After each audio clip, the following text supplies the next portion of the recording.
Right, hello everyone. I thought I'd do an outside video for you today. This one's for a friend from the team of mine, Headley Carter. This is his Magpul Masada. This is a very nice gun. This is the non-folding stock version. Still has adjustable cheek piece on the stock, but it's not folding. This was originally a Phil Smith gun from Airsoft Solutions in Burton-on-Trent.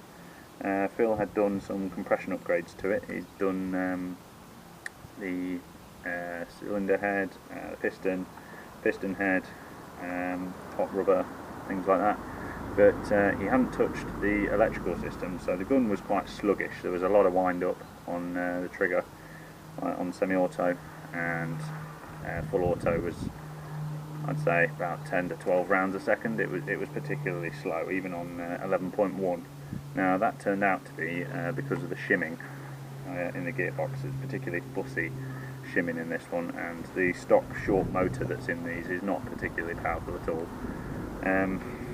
So Headley sent this to me, and it's basically a full rebuild apart from the parts that Phil Smith had already done. So it's still an 11.1 1450 30C battery. It now has an air-fet MOSFET, still on the 11.1 as I've just said, still on 18:1 gears, but they are now short stroke 3 teeth, and it's on an M120 spring with a servo pad fitted, and it's got an SHS high torque motor. I've changed the barrel for a Magpul stainless steel 407mm barrel from the standard 380. So if I whip the flash hider off, you can see the 407 protrudes slightly into the flash hider, but I've done a Masada before, a Magpul one, and that's more than fine because it's still protected by the flash hider, and 380mm aren't particularly common. It kind of goes from 363 to 407 without really stopping in between.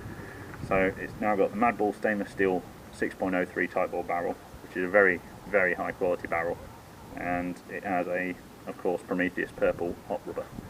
So it's got lovely range and lovely accuracy as well. And after the reshimming that I've done on this, and the motor, MOSFET, wiring, and short stroking with a nice powerful spring, it's now an extremely quick gun.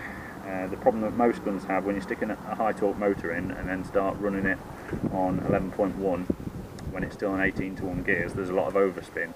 So on semi-auto you'd be struggling to get it to stop after one cycle.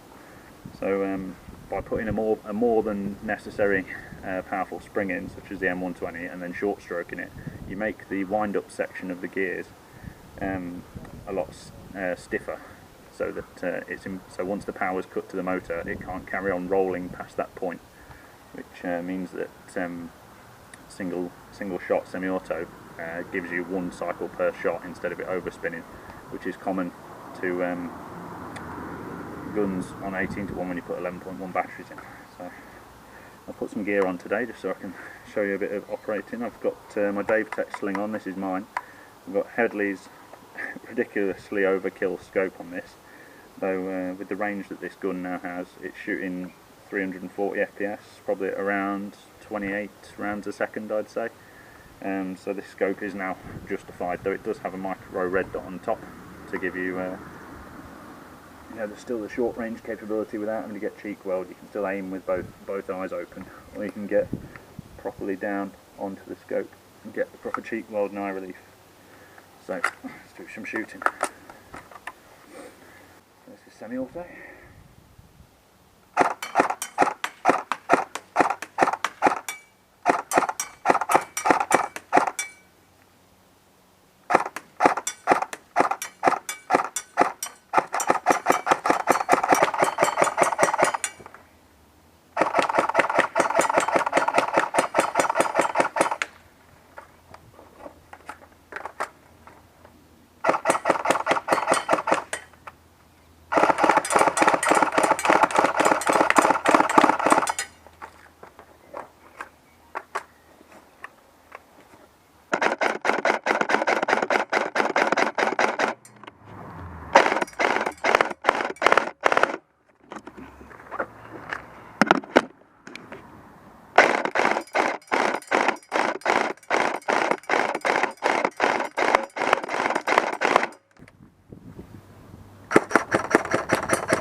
as you can see, this is now a very fast, very accurate and remarkably quiet gun with the suppressor on. The polymer bodies for the Magpul Masadas helps to soak up a lot of the noise generated by the gearbox, and with a nice big suppressor on, it's a very nice gun.